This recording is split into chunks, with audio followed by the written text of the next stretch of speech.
Click over to the allnewgaltime.com to enter to win a $100 American Express Simon gift card from Simon Malls and Simon Fashion Now.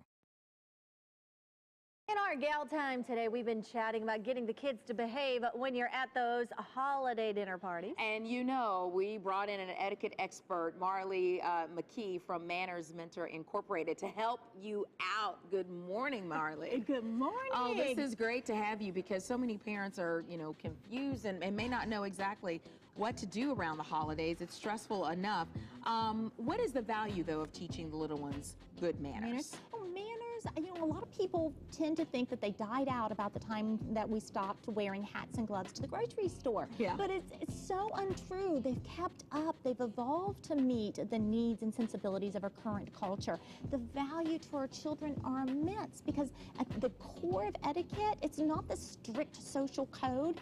It's the language of communicating thoughtfulness and kindness in our everyday encounters. What more do we want as moms than for our children to be thought of as thoughtful and kindful? Their leadership skills. You don't follow someone who hasn't earned your admiration. It's the biggest compliment, I think. Yeah, and with that said, what's the best way to teach kids manners? So that you don't have to just nag, so it doesn't come across as brush your teeth, clean your room, practice your manners. Yeah, It's hard. I tell you, there's about 6 ways to do it. The number one way, also is the hardest way, is you've got to model it. Mom has to model it. Dad has to model it 24/7. You have to live it out. Because if you're not living it out, if it's not your language of communicating to anyone that you encounter, then your kids see it as window dressing. So you got to make it a good impression with the kiddos. Absolutely. Practice what you preach. Practice what you preach. Make it your language, and they'll pick up the language of etiquette the same way they've picked up, speaking English or Spanish or whatever your native language is. Because if you show them the right way to go, that's the only way they know. And they'll pick it up through osmosis, and they'll see it's valued. Mom does it. Dad does it. Again, we don't want it to be window dressing.